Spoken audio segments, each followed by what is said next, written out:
Assalamualaikum warahmatullahi wabarakatuh. Perkenalkan, nama saya Anissa Nuraini Robiah dengan NIM 6070523026 dan rekan saya Ipat Adiba Musapa. Kami satu kelompok sama akan mempresentasikan modul 5 Social Engineering Technique Quiz and Countermeasure. Dari modul yang di sini, eh, kita akan memahami konsep rekayasa sosial, memahami berbagai teknik rekayasa sosial, ancaman orang dalam, pencurian identitas, berbagai tindakan penanggulangan rekayasa sosial, dan memahami berbagai ancaman orang dalam dan tindakan penanggulangan pencurian identitas. Ya, modul flow di sini. Pertama kita akan membahas konsep rekayasa sosial dan tahapannya. Lalu membahas teknik rekayasa sosial, membahas ancaman internal dan pencurian identitas, membahas rekayasa sosial, tindakan penanggulangan.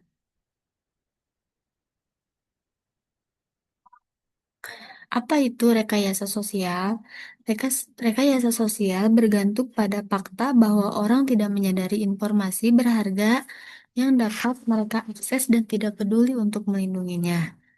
Insinyur sosial bergantung pada fakta bahwa orang-orang tidak menyadari informasi berharga yang dapat mereka akses dan mereka lalai dalam melindunginya. Sasaran umum rekayasa sosial. Rekayasa sosial atau social engineering itu tuh teknik manipulasi psikologis yang digunakan oleh pelaku kejahatan cyber untuk mendapatkan informasi sensitif atau akses ke sistem. Nah, target utama dari rekayasa sosial yaitu individu-individu dalam organisasi yang mungkin memiliki celah dalam kesadaran keamanan.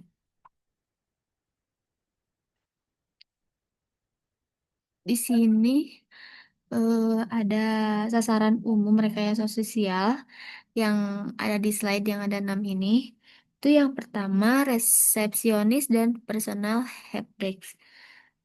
Resepsionis dan staf helpdesk sering jadi target karena mereka titik pertama dalam komunikasi dan dapat memberikan informasi internal seperti struktur organisasi, jadwal, atau akses awal ke sistem. Lalu yang kedua, eksekutif dukungan teknis. Tim dukungan teknis memiliki akses ke sistem dan jaringan yang luas. Eh, Sebenarnya pelaku bisa menyamar sebagai pengguna atau atasan yang meminta bantuan untuk mendapatkan akses ilegal. Yang ketiga, administrator sistem. Administrator sistem memiliki hak akses tertinggi dalam sistem TI. Jika mereka berhasil dimanipulasi, pelaku juga mengakses data sensitif seperti melakukan perubahan konfigurasi atau bahkan mengambil alih sistem sepenuhnya. Yang keempat, pengguna dan klien. Pengguna bisa, pengguna seperti yang biasa dan klien bisa menjadi target karena mereka mungkin kurang memiliki pengetahuan atau pelatihan keamanan sehingga lebih mudah tertipu melalui email phishing, situs palsu, atau permintaan palsu. Yang kelima, vendor organisasi sasaran. Vendor atau mitra pihak ketiga yang bekerja sama dengan organisasi juga berisiko karena mereka bisa menjadi jalur tidak langsung untuk masuk ke sistem utama target. Dan yang terakhir itu eksekutif senior. Eksekutif atau manajer senior sering jadi target karena mereka memiliki akses ke informasi strategis, dan sering sering lebih dipercaya. Tapi kadang kurang mematuhi protokol keamanan yang ketat.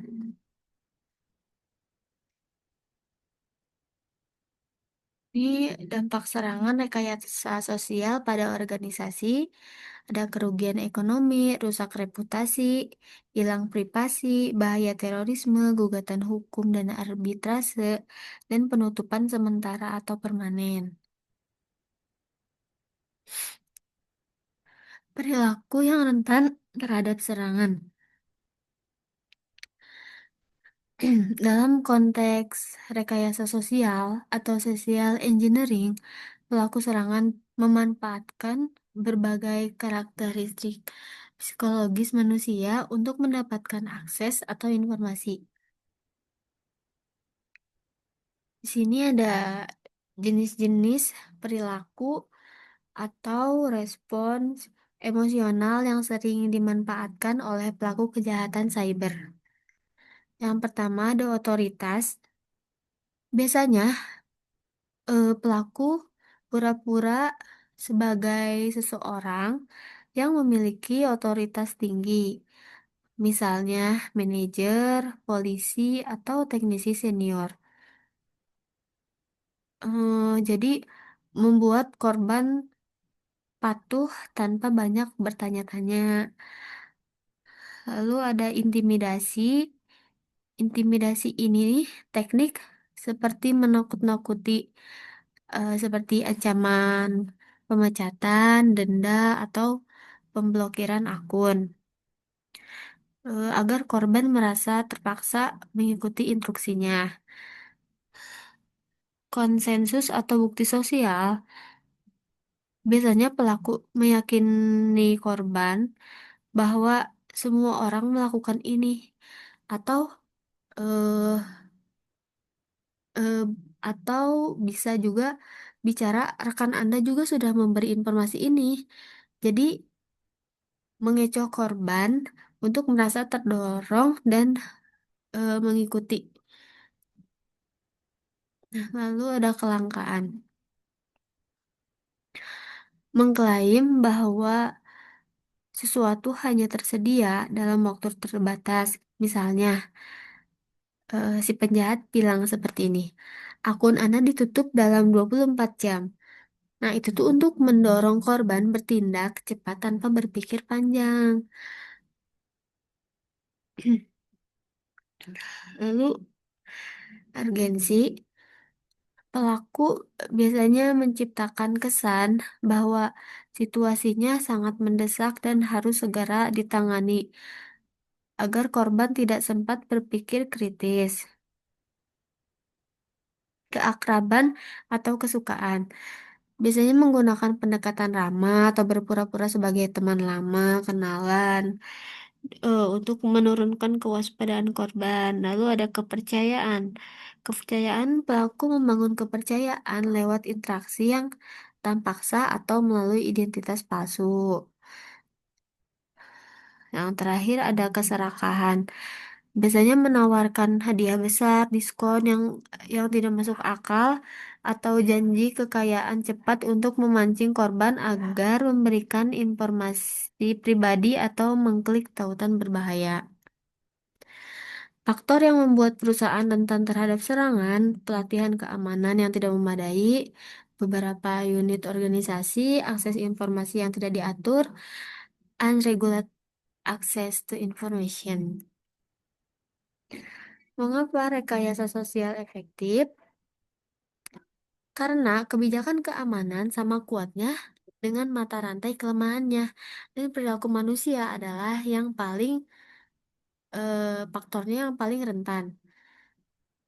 Jadi dia sulit untuk dideteksi supaya rekayasa sosial tidak ada metode yang dapat diterapkan untuk memastikan keamanan lengkap dari serangan rekayasa sosial. Tahapan serangan rekayasa sosial untuk meneliti perusahaan target, seperti menyelam di tempat sampah, situs web karyawan, tur perusahaan, dan lain-lain. Pilih targetnya mengidentifikasi karyawan yang frustasi di perusahaan target, mengembangkan hubungan dengan karyawan terpilih, dan mengumpulkan informasi akun dan keuangan sensitif serta teknologi terkini. Oke, modul aliran yang pertama, diskusi sosial konsep teknik tahapannya, teknik rekayasa, ancaman internal, dan pencurian identitas, membahas penanggulangan rekayasa sosial.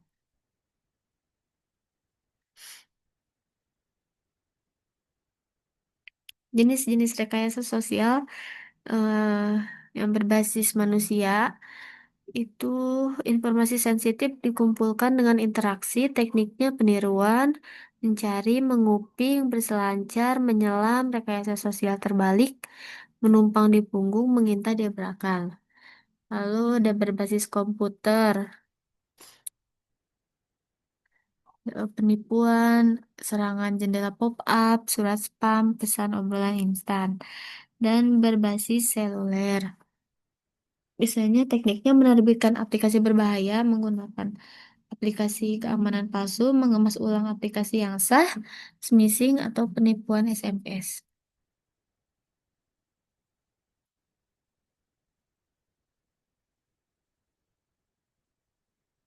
Ya, penyerang berpura-pura menjadi seseorang yang sah atau orang yang diberi wewenang. Penyerang mungkin menelpon orang yang sah atau diberi kuasa balik secara pribadi, maupun dengan menggunakan media komunikasi seperti telepon, email, dan lain-lain untuk mengungkapkan informasi sensitif. Rekayasa sosial berbasis manusia, peniruan atau phishing, teknik peniruan identitas, di mana penyerang trik individu untuk mengungkapkan informasi pribadi dan keuangan menggunakan teknologi suara seperti sistem telepon, VoIP, dan lain-lain. Contohnya tuh menyalahgunakan kelebihan helpdesk.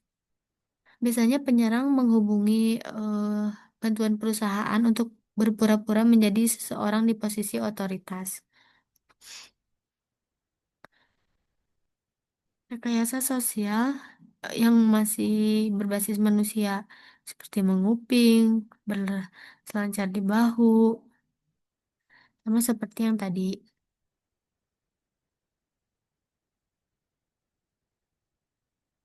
Dan berbasis komputer juga sama, bisa jendela pop-up, bisa memberikan surat yang hoax, surat berantai,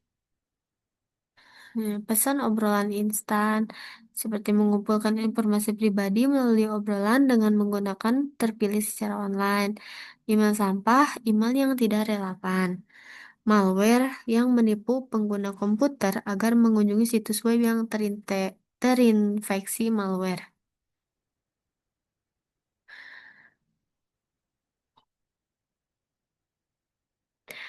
Hmm, nah, di sini phishing adalah praktik mengirim email yang tidak sah mengaku berasal dari situs yang sah dalam upaya untuk memperoleh informasi pribadi atau akun pengguna.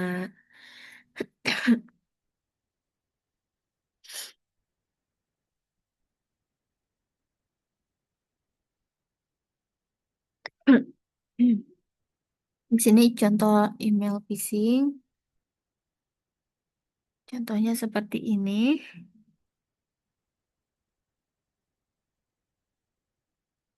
Oh, di rekayasa sosial berbasis komputer atau phishing, jenis-jenis phishing seperti penipuan tombak, penangkapan ikan paus, farmasi, penyerang biasanya mengalihkan lalu lintas web ke situs web, lalu menularkan spam untuk memanfaatkan platform pesan instan untuk membajiri spam di seluruh jaringan. Ini juga alat phishing Alat phishing yang digunakan untuk kredensial pengguna PIS dari berbagai platform jaring sosial seperti Instagram, Facebook, Twitter, LinkedIn, dan lain-lain. Nah, rekayasa sosial menerbitkan aplikasi berbahaya. Penyerang biasanya menciptakan dengan fitur menarik dan nama yang mirip ke aplikasi populer dan diterbitkan di toko aplikasi. Dan biasanya pengembang tuh membuat aplikasi game, terus diunggah ke toko aplikasi, terus mengunduh game dan mengemasnya kembali dengan malware, lalu mengunggah permainan ke pihak ketiga, lalu di toko aplikasi, unduhan pengguna akhir aplikasi gamenya berbahaya, dan mengirimkan kredensial pengguna untuk yang jahat dan jahat mengembangkannya. Smishing ini tindakan menggunakan sistem pesan teks SMS telepon atau perangkat seluler lainnya menarik pengguna ke dalam tindakan insan seperti mengunduh malware. Dan pesan smishing umumnya dibuat untuk memancing tindakan insan dari korban.